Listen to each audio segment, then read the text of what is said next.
Salakia. Shalom Yasha'Allah. First and foremost, we get all praises, honor, and glory to Yahweh, Bahashem, Yahweh Shai, Bahashem, Rakak Kodash, the balance of our apostles, elders, a great millstone, Ruel, and peace and blessings to the hopeful. That's pushing the great gospel in sincerity and truth. This is your brother Tazakai Yahweh from the great millstone, Cincinnati camp. Coming at you another lesson to the spirit and power of Yahweh, Bahashem, Yahweh Shai, and Lord willing be edifying. Got an article here from theguardian.com and it reads, Sudan. We need the world to wake up. Sudan facing world's deadliest famine in 40 years. Millions face disasters as Sudanese army and RSF accused of using food access as a weapon in ongoing war. This came out Monday, June 17, 2024. The hopeful year of Jacob's trouble, and it reads, Sudan is facing a famine that could become worse than any the world has seen since Ethiopia 40 years ago. U.S. officials have warned. As aid deliveries continue to be blocked by the warring armies, but arms supplies to both sides continue to flow in, with much of the world's attention focused on Gaza, the scene of another human-made famine. Sudan is already the worst humanitarian crisis in the world and is slipping towards a humanitarian disaster of historic proportions. With far less media coverage and global concern, a UN humanitarian appeal for the country has received only 60% of funds it needs. Damn. We need the world to wake up to the catastrophe happening before our very eyes, Linda Thomas Greenfield, the U.S. ambassador to the UN, told reporters. She was speaking as El Fashar, the capital of the North Darfur region and a former humanitarian hub, faced its second month under siege by the Rapid Support Forces. The RSF is a paramilitary group that has been fighting the Sudanese Armed Forces, SAF, since April 2023, when the power struggle between the two rival generals, FAS Abdel Fattah al-Burhan, the country's de facto ruler, and the RSS Mohammed Hamdan Dagalo, also known as Hamiti, escalated to a conflict that has split the country. The civil war has already killed 14,000 people and forced 10 million to flee their homes. The UN Security Council adopted a UK draft resolution on Thursday demanding an end to the El Fashar siege, but the fighting escalated on Friday with the SAF claiming to have repelled a major RSF assault, inflicting huge losses. The head of the U.S. Agency for International Development, Samantha Power, said there were concerns over what would happen to the people sheltering in El Fashar if the town fell into the RSF. That force has largely been recruited from the Janjaweed militias who carried out massacres while fighting on the Khartoum government side in the Darfur genocide of 2003-2005. The RSF is on the march, and where the RSF has gone in the Darfur area historically and in this conflict, mass atrocities have followed, Power said. On Friday, she announced $350 million in new U.S. humanitarian assistance for Sudan, but said hardly any aid was reaching isolated populations. Both sides have been accused of using control over food access as a weapon. The RSF has been systematically looting humanitarian warehouses, stealing food and livestock, destroying grain storage facilities as well and wells in the most vulnerable Sudanese communities, Power said. The USAID chief added, the SAF completely contradicts its commitments and its responsibilities to the Sudanese people by having shut down cross-border access from Chad at the Andri crossing, which is the main route for assistance to enter Darfur region. Power said General Burhan could open the Andri crossing with a stroke of the pen. The SAF has offered another access point from Chad, the Tyne crossing, but U.S. officials say it is already obstructed and inadequate for the needs of the population and will become impassable with the coming rainy season. The really clear message here is that it is obstruction, not insufficient stocks of food, that is the driving force behind the historic and deadly levels of starvation, Power said. She added that current data suggests the crisis is comparable to and potentially worse than the 2011 famine in Somalia that killed 250,000 people. I will add that the most worrying scenario would be that Sudan would become the deadliest famine since Ethiopia in the early 1980s, she added. The Ethiopian famine killed 1 million people between 1983 to 1985, according to UN estimates. Thomas Greenfield said that in the worst case scenario, a famine in Sudan could become even more lethal. We've seen mortality projections estimating that in the excess of 2.5 million people, about 15% of the population of Darfur and Kordofan, the hardest hit regions, could die by the end of September. So they said by September, over 2.5 million people will die, from famine. This is the largest humanitarian crisis on the face of the planet. Because, like I said, they've been already facing humanitarian crisis. Now, this military stuff, this war, civil war, whatever, do add to it. But they was already on that world, what's it, World FP, World Food Program. They was already on that list of humanitarian crisis that's been going on for years. But these things like this do worsen them. So it says, yet somehow it's threatened to get worse, she added.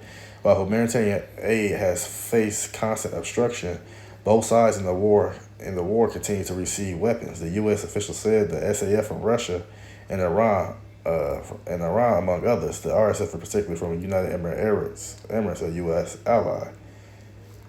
So as you can see, it looks like another proxy war, so to speak. It says Thomas Greenfield said Washington had engaged with the UAE on the issue. However, a White House account of a poolside meeting between Joe Biden and the UAE's Sheikh Mohammed bin Zayed Al Nahyan at the G7 summit in Italy did not mention Sudan.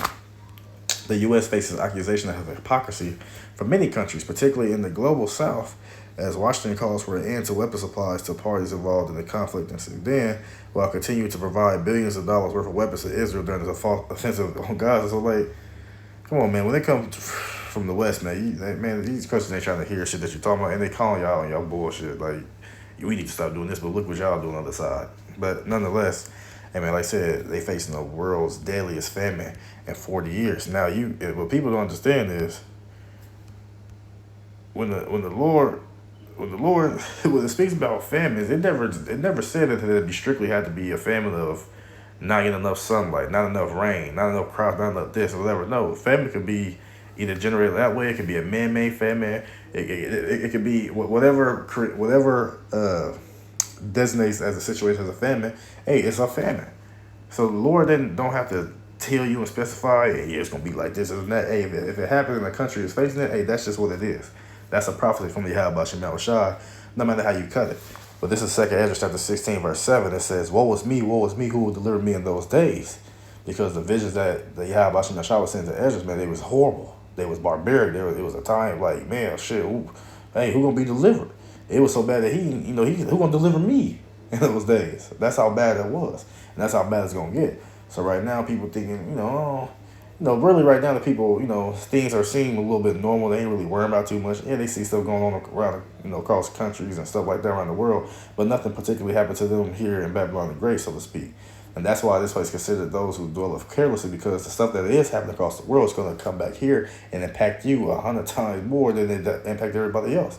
Because you live in this country that is so great and so proud and the best and this and that. But what happens when you can't go get no food, you can't get no bread, you can't get this, or prices like this, or prices like that, or the uproars here, uproars? What happens then?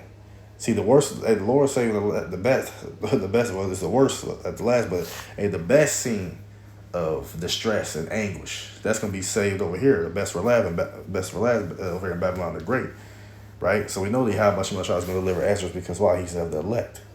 But going on, it says the beginning of sorrows and great mournings. The beginning of what? Famine and great death. The beginning of wars, right? War, they said, is one of the conflicting members of this famine in Sudan. It is one of them, but it already was a Sudan in itself. But it's not just the wars. It's just other countries really just don't want to help you. It goes into that. It goes to ethnic groups. It's a lot that contributes to a famine. That's what people don't understand. But it says the beginning of wars and the power shall stand in fear. The beginning of evils, right? What shall I do when these evils shall come? So what should you be doing? What manner of person, what should your mannerism be? And holy God, as it speaks in 2 Peter's, seeing that all these things shall be dissolved, what manner of person ought you to be? All holy conversation and godliness, roughly paraphrasing. So what should you be? Right? You should be in tune with the truth, in tune with the scripture, in tune with the prophets, the teachers, the elders, the apostles.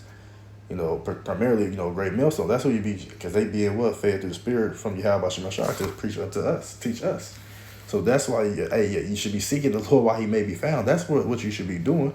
But we know when the evils do come, what the elect, the hopeful elect are what they gonna send their prayers up to Yahweh Shemel Shai. They gonna believe into Yahweh Shemel Shai to deliver them from whatever said perils or whatever obstacles that be set before them, right? But we understand that these famines and these plagues and these horrible things that come to pass, they are set for the wicked, not for the righteous.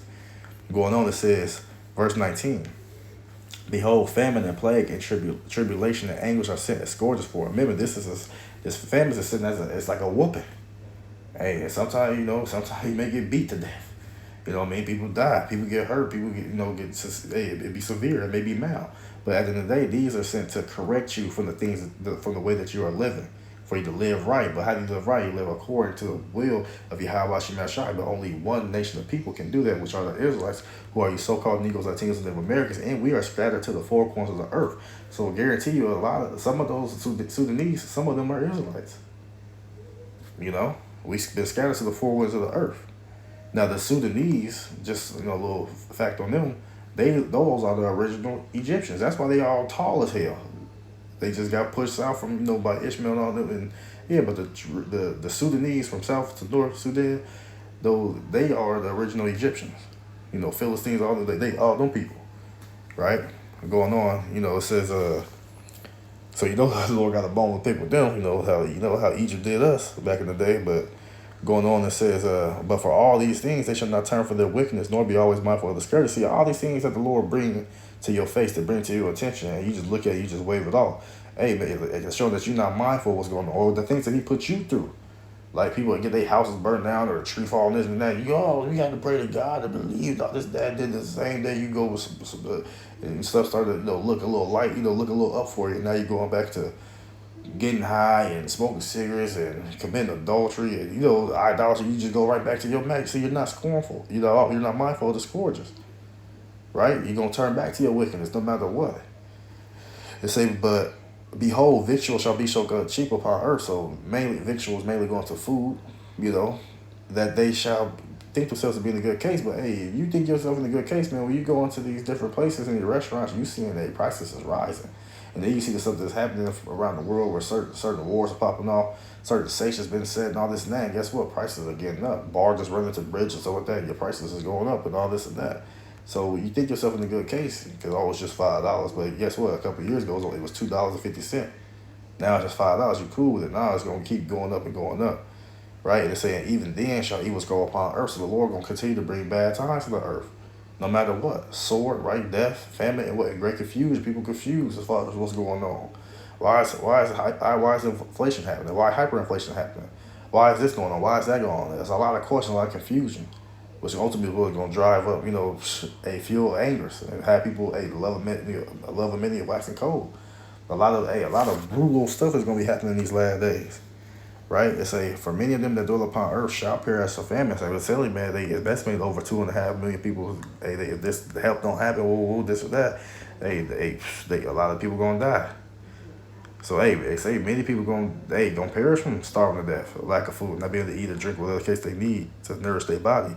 And the other that escape the hunger. So let's say if you escape that, let's say if some of those people escape that, some of the people will. But it's a set of shore destroyed, and the sword are destroying some little people.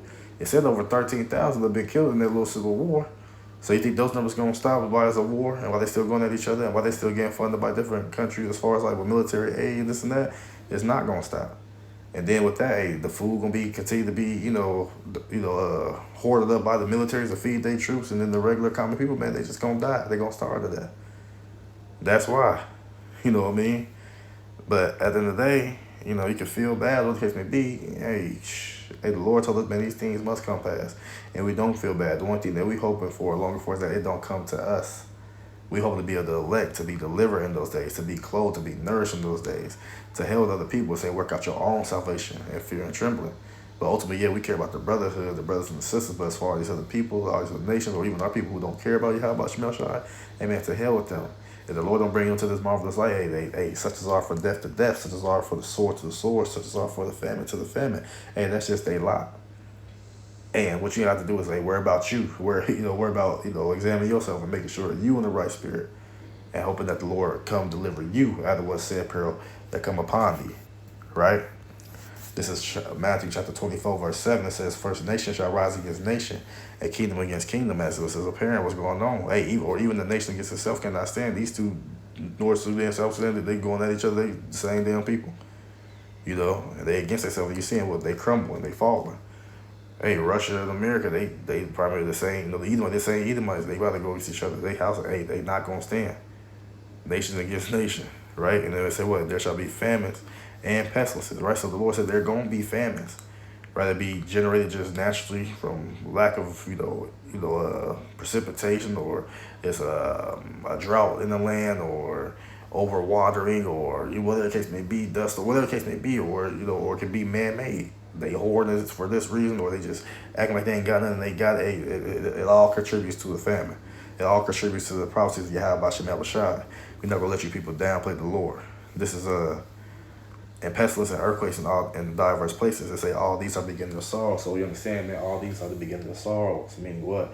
Man, these things are going to get worse. That's why it's best for those who've been attuned, who the Lord who done gave, a little bit of wisdom, knowledge, understanding. We are to what? Hey, seek Him daily, right? Why? Hey, seek ye the Lord while He may be found daily. And continue to seek because He's the one that's going to grant us with this wisdom, knowledge, understanding. That's going to be the stability of our time. He's going to keep us stable in the times to come, when it gets bad, when it gets worse, when Jacob's trouble comes. That should be at the forefront of our minds. That's what we should carry over anything in the world, because without you, how about you won't be here, period. To hell with everything else. Yeah, you got to do what you got to do in your daily, whatever the case may be, but hey, speak to myself too, but we got to seek Him 10 times more. And that's what we got to do. He the only reason why we still breathing here. He the only reason why we still got understanding. The only reason why we have food, raiment, whatever the case may be. Hey, He feeding us. Hey, you don't got to be rich. He keep you not. Hey, no matter if you rich or not. He ain't got you poor. And we are, poor. But hey, what the scripture say? Hey, feed me with food convenient for me. Hey, that's all I ask for. My daily bread just to get by. I don't care how life is. As long as I have Yahweh Shem on my side, I don't give a damn what life brings us. It will bring me. And I believe, a lot of brothers and sisters feel the same way. So, hey, I'm not trying to ramble. Lord willing, this lesson was edifying to sincere brothers and sisters out there listening.